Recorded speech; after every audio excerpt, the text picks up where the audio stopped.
Ladies and gentlemen, it is SPR time. The best SPR in the entire world. And why I say that? Because I built it. I own it. It is mine. But again, like I said in my last video, whatever you own, whatever you bought, whatever you build, to you should be the best in the entire world. Okay? With that said, we're going to go front to back on this bad boy. This is an 18-inch SPR. This is going to be designated as my SPR. The thing is just sweet looking. It's just absolutely gorgeous. It's absolutely beautiful. I know a lot of guys do paint jobs on their rifles. I do not. I heart the black rifle. Black rifles matter. So, I was trying to decide whether to go with an 18-inch. I already have a 16-inch, which is pretty damn accurate. It's a Smith & Wesson M&P 15 tactical with the 5R rifling barrel, and that barrel is extremely accurate. So this one I wanted to do something a little different. From front to back, we're going to go with a eBay Ford comp. These things are only 20 bucks still from eBay, and I'm not sure eBay is selling gun parts anymore, but you still be able to find these online for about $20, I think. I forgot which brand it was, but $20, you can't beat that, man. I've love the way this thing shoots. All the sound and all the gas goes for it, pretty much. There's really no recoil. There's really no the rifle pushing you back. And why this rifle doesn't push me back? It was because, one, it's a mid-length gas system, and I'm also rocking on the inside of the buffer tube a H3 buffer, a UTG H3 buffer. Combinations, it doesn't matter if it's a carbine length or mid-length. Now, I've only had experience with carbine length gas systems and mid-length gas systems, but I love the H3 buffer. The H3 buffer tames the recoil in both those rifles. It just something about the H3 buffer that works. I have a Damage Industry. It's not a flat wire spring, but it's a silicone enhanced spring. It doesn't have the AR twang going on in it. It's silicone coated black. When you get those things on sale for $7, man, stock up on those things. Those things are pretty good. Like, again, in one of my other rifles, I have the Strike Industries flat wire spring for $20, but the flat wire spring is very, very, very, very stiff. Very stiff. It worked. Very stiff, though. And, you know, versus $20 versus $7, you can't beat that. So I sold that.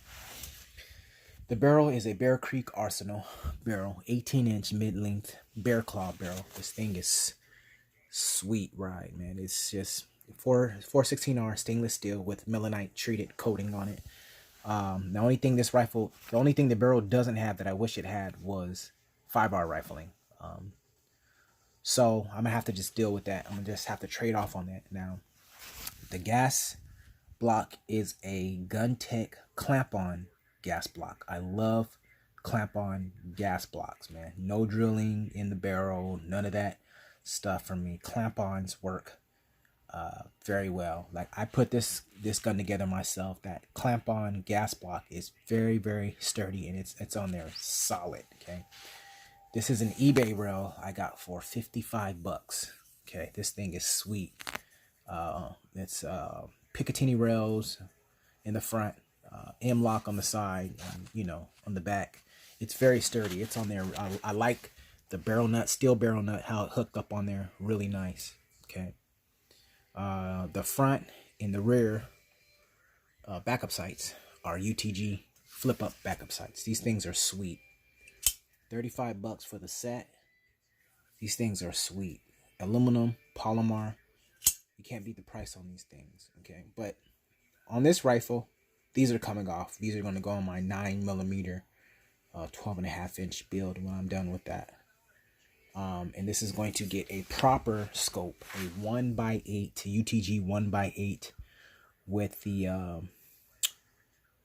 the enhanced mil dot. I forgot what they call it, but the drop compensation mil dot on that thing. So I can't wait to get that. This is on my Smith & Wesson M&P 15 lower. Okay, now I use the original upper that came with this. I use it on a different lower. So I decided to take this M&P 15 lower. It's sturdy and solid as it is. Use that for my SPR build. Okay, I threw a CMC single stage 3.5 pound trigger in it. I have a ambi safety in it, and then all the original. I switched this out for ambi safety and all the original lower parts kit that it came with the lower. UTG pistol grip. This thing was, God, $10 maybe at the most. This thing is sweet. I just love the finger grooves. It's got some texturing on there. It's pretty big for your hand, palm swell. It's really nice pistol grip. This along with this CMC trigger flat face, it just feels good. It gets your fingertip right on there. Okay. Anderson upper. You don't need a forward assist. You don't need a dust cover. I'm a firm believer of that. Okay. You're saving weight, number one. Number two, this is actually a little more sturdier than the one that comes with the forward assist and the dust cover. If you don't believe me, look it up. YouTube videos, you know, Google, what have you. But it's a little more sturdier. And you can't beat $39.99 for this upper, you know. The bolt carrier group is the original bolt carrier group that came in this M&P 15.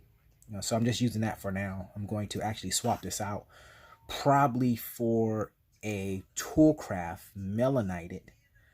Probably going to end up doing that, but for right now, I'm using this. This works well. UTG buttstock. I love these buttstocks, man. These things are sweet. I mean, you can't beat $25 for a sturdy buttstock.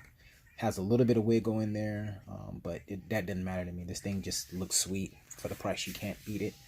It's got nice cheek weld on there.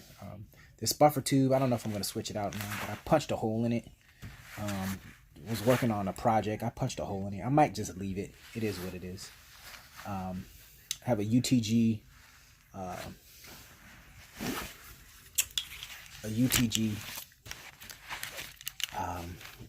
single point attachment adapter on this thing.